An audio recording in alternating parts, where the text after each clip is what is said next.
अनंत तीर्थंकर परमात्मा की दिव्य ध्वनि का सार यह आत्मसिद्धि शास्त्र है। परम कृपालु देव ने सिर्फ 90 मिनट में इस शास्त्र की रचना की थी। कुछ समय ऐसा आता है जिस समय ज्ञान का एक प्रवाह आता है और बहकर चले जाता है, जैसे हवा का झोंका आया और चला गया। ऐसे ही जीवन में कुछ क्षण ऐसे होते हैं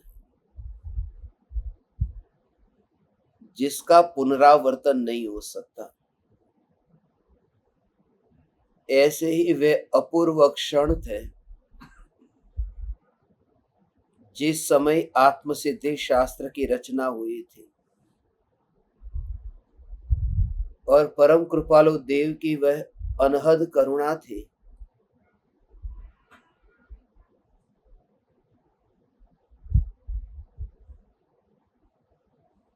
यूनान में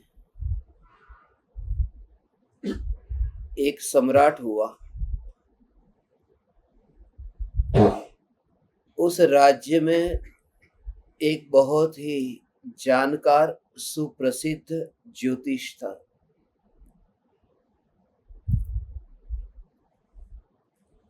और ज्योतिष ने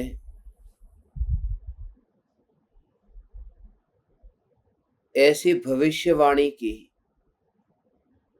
कि इस वर्ष इस राज्य में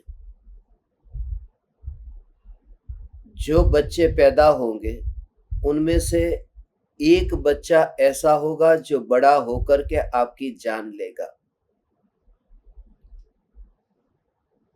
यह सुनकर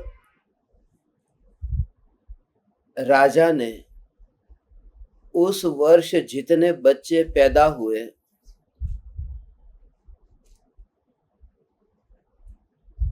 उन सभी को मार नहीं डाला, मगर जन्म होते ही बचपन से ही जन्म से ही उन सभी बच्चों को कारागृह में बंद कर दिया। और वे बच्चे बड़े हुए, युवा हुए और जेल में ही जिंदगी जीते रहे। वे जिस जेल में कैद थे उस जेल की रचना उस प्रकार की थी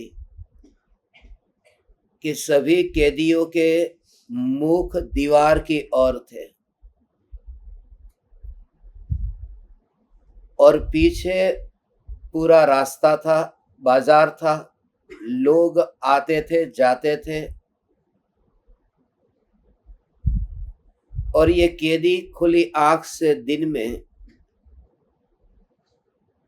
उन दृश्यों को देखते थे परछाई के रूप में, क्योंकि आंखें तो दीवार की ओर थी, आने जाने वाले की परछाई ही दिखाई देती थी। और वे बचपन से यही मानकर बैठे थे कि यही दुनिया है, यही जगत है। उनके लिए वही असली जगत था। उन्हें कोई असली जगत का अनुभव नहीं था। परछाई को ही उन्होंने अपनी दुनिया मान लिया था। उन सभी कैदियों में एक कैदी ऐसा था जिसकी हथकड़ी थोड़ी ढीली हुई।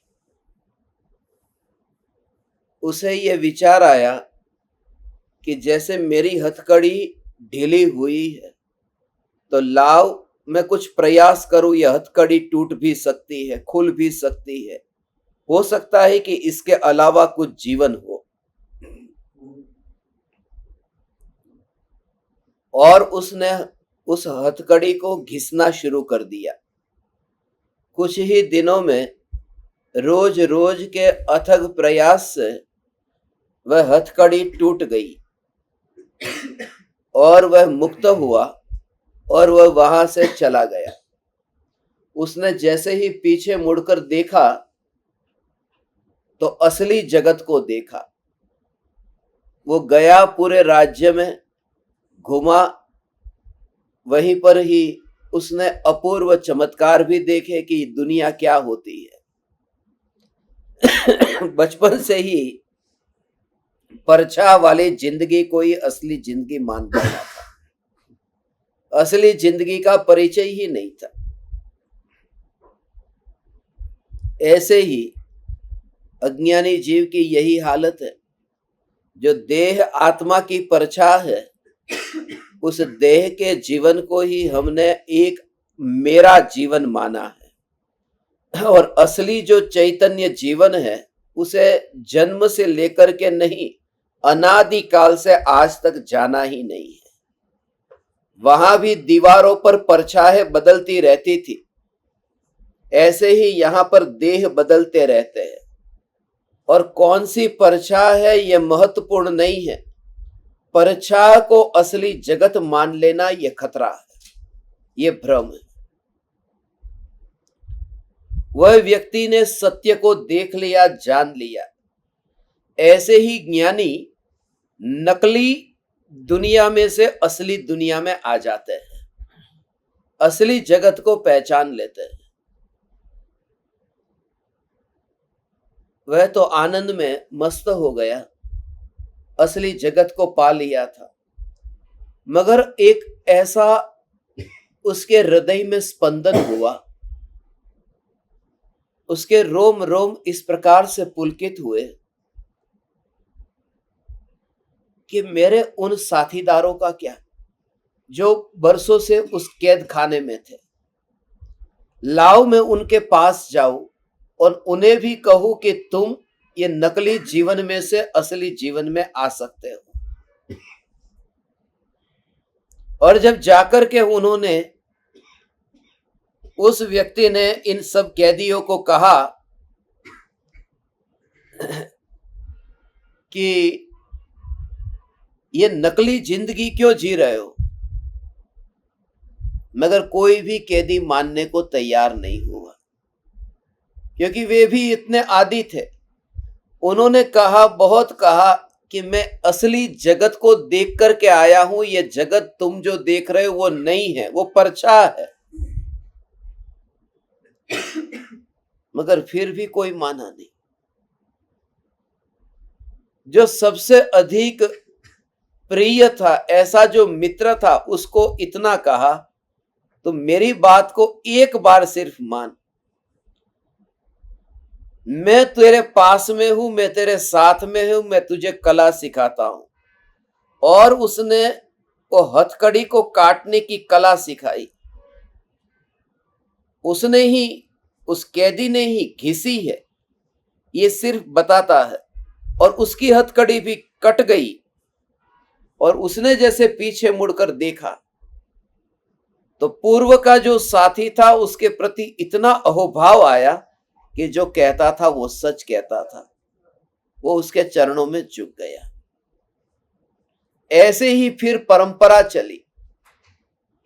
ये यूनानी कहानी है जो मैंने बचपन में एक लाइब्रेरी की किताब में पढ़ी थी। मगर जिस समय इंडोनेशिया में सुनामी आया और मैं बच गया, उस समय ये कहानी मुझे स्मरण में आई थी, जो बहुत सालों के बाद फिर इस घर में आकर के याद आई है। ज्ञानी भी भूतकाल में ये मोह और राग द्वेष की हथकड़ियों से बंधे थे।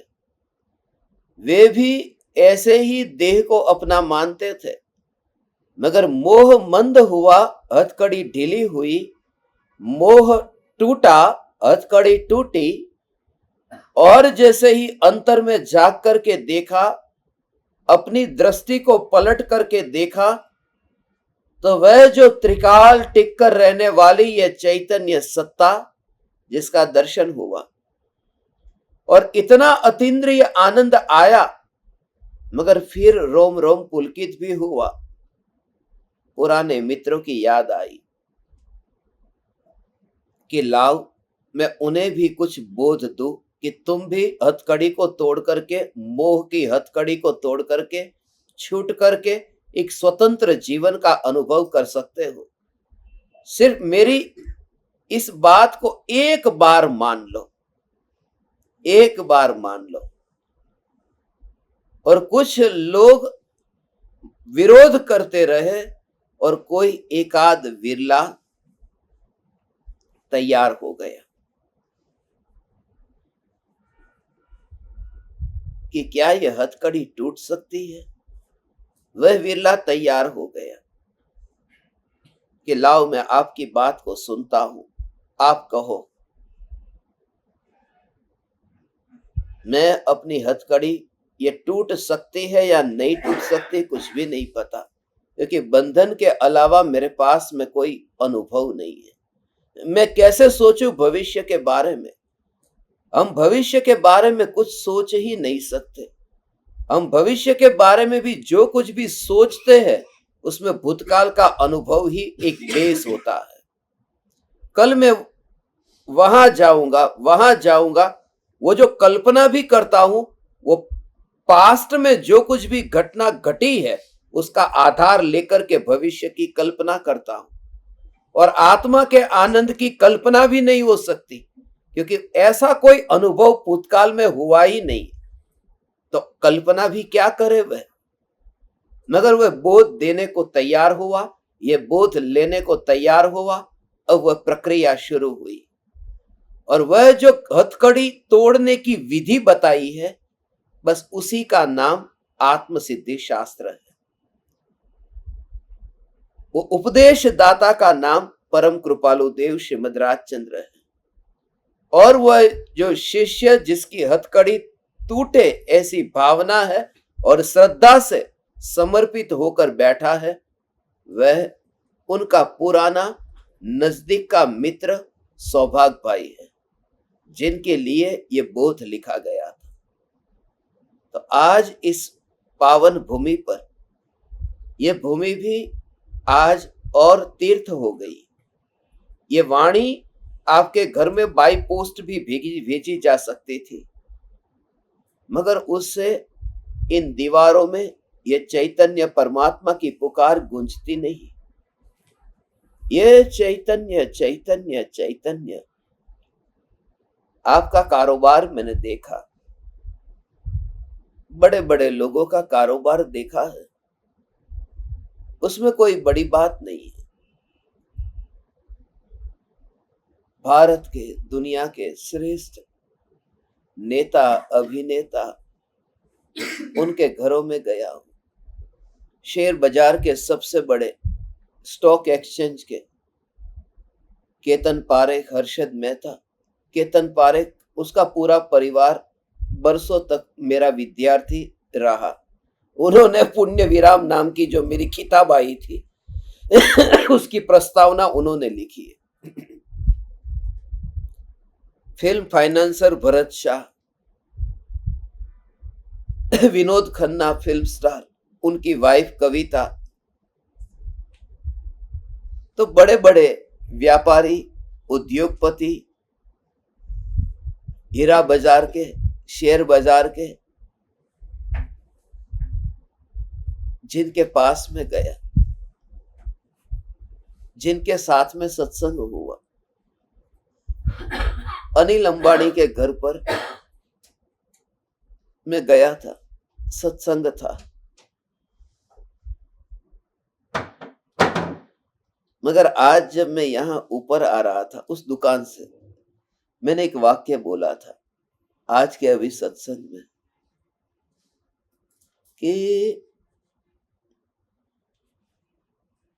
रोज मैं घर पर होता हूं और ये दुकान पर होते हैं।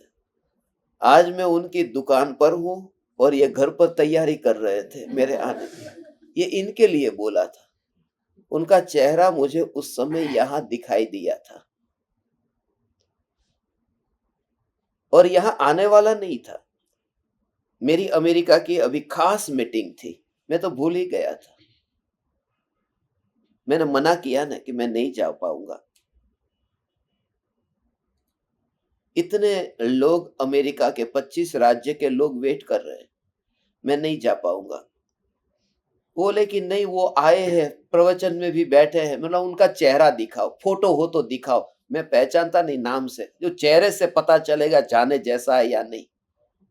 मगर परिचय दिया, ये वो है जो आपके साथ आना चाहते थे और पिताजी बोल रहे थे कि नहीं ले जाना, अभी हमको जरूरत है। मेरा तो मैं लेने के लिए जाऊंगा ही पक्का। अभी मना किया। और रास्ते में जो अपूर्व अनुभव हुए कैसे अनुभव हुए कि नहीं, स्वीकार कर सकते हैं सबके सामने क्या हुआ। एक अलग ही, आप जब प्रवचन दे के आए तो आपका में एक अलग ही वाइब्रेशन है, एक अलग ही एनर्जी फील हुआ मुझे। एक नंबर और 100। तो सबके सामने उनके सब व्यसनों का त्याग, 100 दिन का त्याग तो हो गया। प्रतिज्ञा ली है उन्होंने, मैं सबके सामने बोलूंगा, व्यसनों का त्याग, जो भी उनके व्यसन है, 100 दिन के लिए उन्होंने प्रतिज्ञा ले ली है उस वाइब्रेशन के कारण। ये कोई मेरा चमत्कार नहीं है, मगर ये तत्व की बात ऐसी है, जो सुने, ये जादू टोना नहीं है, यहां मुंह में से गोला सोने का निकालू, ऐसा चमत्कार नहीं है। यह ऐसा है कि ये देह एक और रहता है, और देह का महत्व, देह जब इतना असार हो जाता है तो इंद्रियों का रस भी इतना क्षीण होने लगता है। कुछ ऐसा तत्व भीतर में मिल जाए तो सब कुछ छोड़ने को तैयार हो जाते हैं। हम तो व्यापारी हैं न, देखते हैं मुनाफा कहाँ ज्यादा होता है, कहाँ ज्यादा होता है। ये मौका दोबारा नहीं मिलेगा, ये समझ करके लाओ ये काम पहले कर लेते हैं। हम व्यापारी हैं, ये समझ लेते हैं, तो ये मौका भी दोबारा नहीं मिलेगा। जो जीभ पर आने वाला जो रस है, उस रस से भीतर का जो चैतन्य परमात्मा का जो रस है, वह रस जब वह भोगने में आता है, आनंद भोगने में आता है, तब बाहर का रस गौण हो जाता है, उसकी याद तक नहीं आती। याद तक नहीं आती, वो त्याग नहीं होता, याद तक नहीं आती है।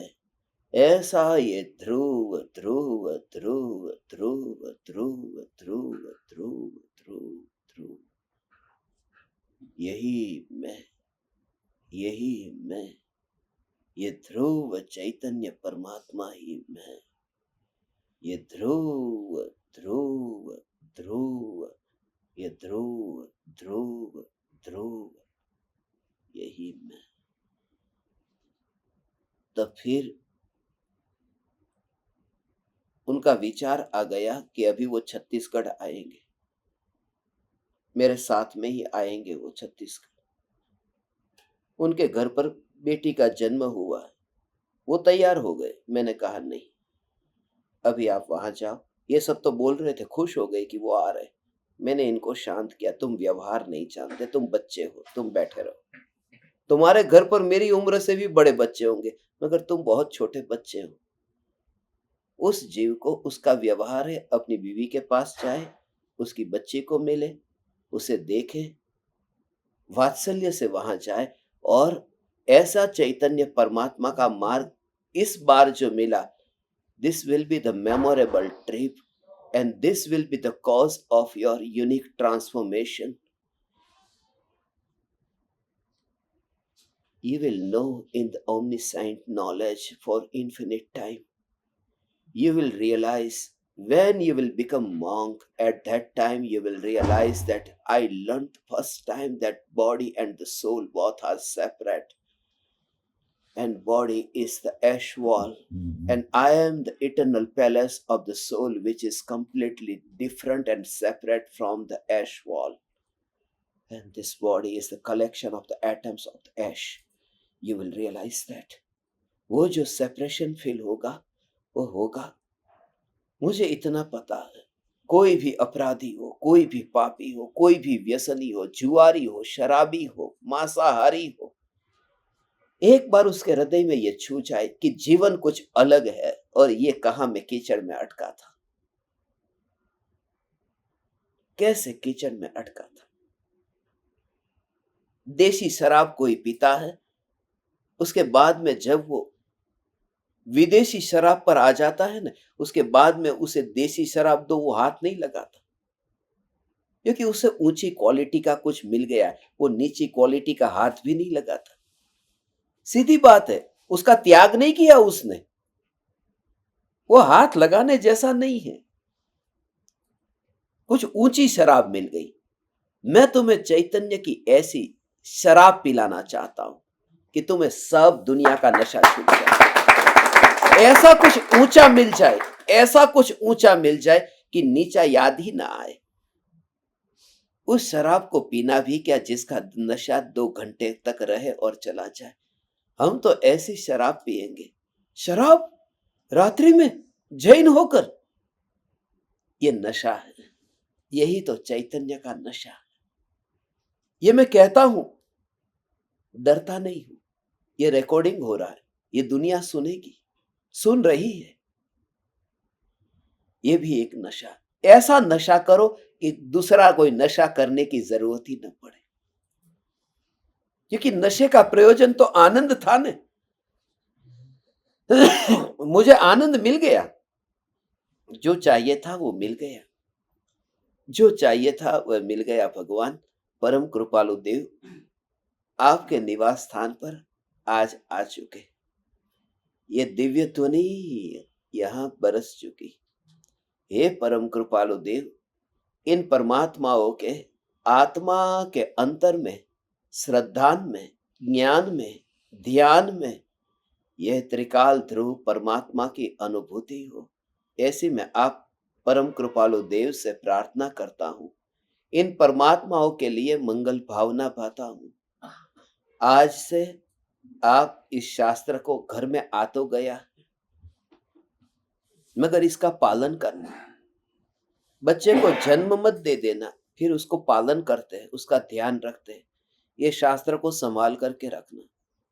संभाल कर माने अलमारी में पैक करके, वो संभाल करके नहीं। दिन में एक बार, सिर्फ एक बार इस शास्त्र की 142 गाथा को सुन लेना या पढ़ लेना। सिर्फ 45 मिनट 46 मिनट लगते हैं, ज्यादा टाइम नहीं लगेगा। 24 घंटे पाप में बीतते हैं तो 46 मिनट तो कम से कम दिन में निकल सकते हैं। किसी भी समय घर में ये आत्मसिद्धि शास्त्र का ऑडियो प्ले कर देना, चलते रहने देना। काम तुम्हें जो करना है वो करते रहना, घर का उसकी भी चिंता मत करना, मगर इस घर में ये वाणी चलती रहे। कभी सुन नहीं सके तो बैठ करके पढ़ लेना, मगर आज से ये वाणी जो मिली है उसका सदुपयोग करे, ऐसी मैं आपके लिए प्रार्थना करता हूं। आपने इतना अत्यंत वात्सल्य से मुझे यहाँ बुलाया कि आज तक दुनिया का जहां भी वात्सल्य मिला वह भी मैं भूल गया। ऐसा वात्सल्य आपसे प्राप्त हुआ। मैं आप परमात्माओं को प्रणाम करता हूं, मेरे प्रणाम स्वीकार करें।